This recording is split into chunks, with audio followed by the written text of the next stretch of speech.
Hi, boys and girls. We're going to read another story that Karma Wilson has given us permission to read. One of these wonderful bear stories. This is Bear Snores On. It's illustrated by Jane Chapman. Thank you, Karma Wilson, for giving us your permission to read your books. We're going to do some different things with the story. We're going to read the story, see if we can learn any lessons from the story, and then we're going to work with some of the action words from the story called the verbs. Bear Snores On by Karma Wilson, illustrated by Jane Chapman.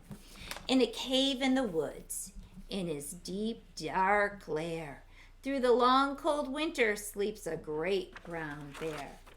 Cuddled in a heap with his eyes shut tight, he sleeps through the day, he sleeps through the night. The cold winds howl and the night sounds growl, but the bear snores on. An itty-bitty mouse, pitter-pat tiptoe, creep-crawls in the cave from the fluff cold snow. Mouse squeaks, too damp, too dank, too dark, so he lights wee twigs with a small hot spark. And remember, we wouldn't play with fire. This is just in the story. The coals pip-pop and the wind doesn't stop, but the bear snores on. Two glowing eyes sneak peek in the den. Mouse cries, "Who's there?" And a hare hops in. "Ho, Mouse," says Hare, "long time no see." So they pop white corn and they brew black tea. Mouse sips, wee slurps, Hare burps, big burps, but the bear snores on. A badger scuttles by, sniffs, snuffs at the air. "I smell yummy yums, perhaps we can share." "I've brought honey nuts," Badger says with a grin. "Let's divvy them up, cozy down, and dig in." And they nibble and they munch with a chew, chomp, crunch, but the bear snores on. A gopher and a mole tunnel up through the floor. Then a wren and a raven flutter in through the door.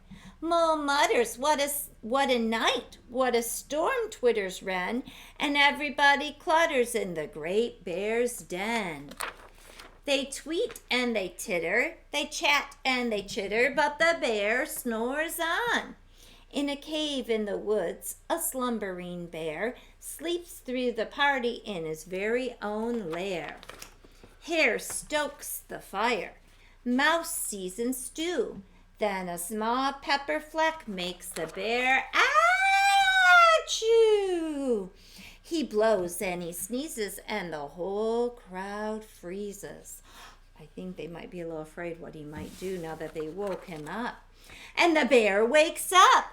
Bear gnarls and he snarls, bear roams and he rumbles, bear jumps and he stomps, bear growls and he grumbles. "You've snuck in my lair and you've all had fun, but me, I was sleeping and I have had none." And he whimpers and he moans, he wails and he groans. Mouse squeaks, "Don't fret, don't fuss, look, see.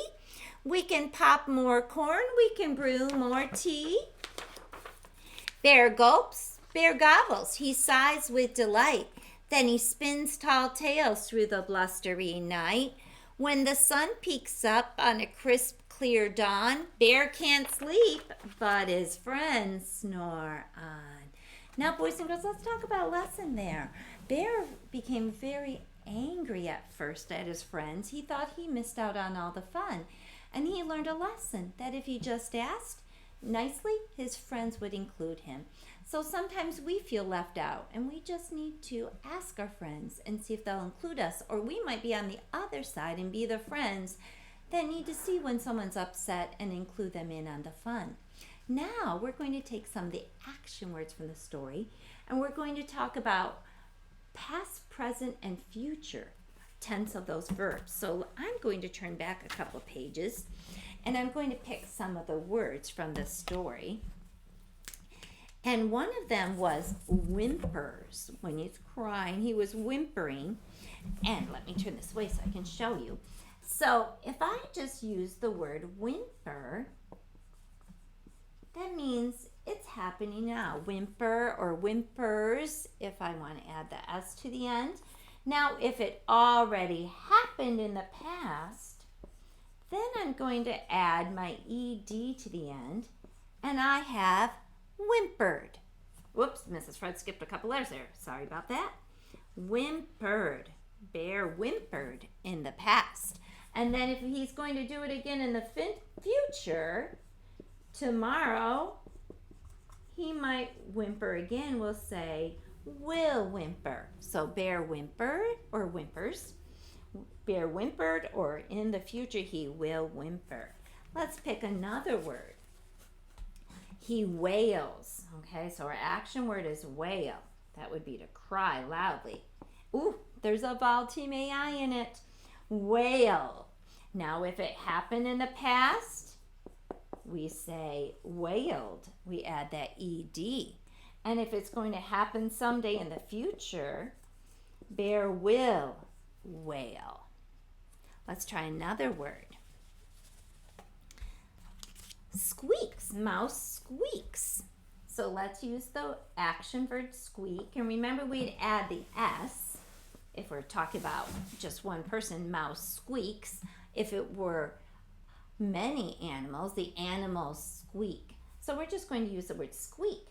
To make it happen in the past, we'll add our ED. And to show how it's going to happen someday in the future, we will say the mouse will squeak. So present, we have it just the verb, maybe with an S to make it sound correctly. Past, we add the ED. And in the future, we add the will. Let's try just a couple more. Let's turn our page a little bit. Ooh, how about the word gobbles? That's an action verb. Gobbles. Bear gobbles.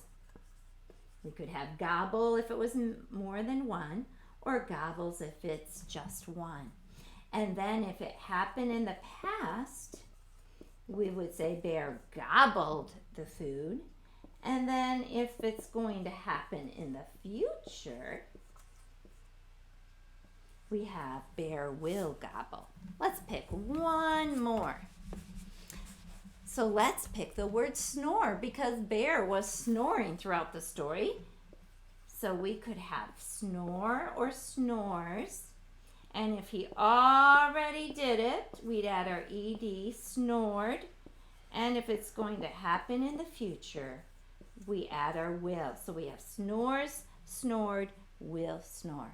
Good work on listening for that lesson in that story and looking at our action verbs and when they happen.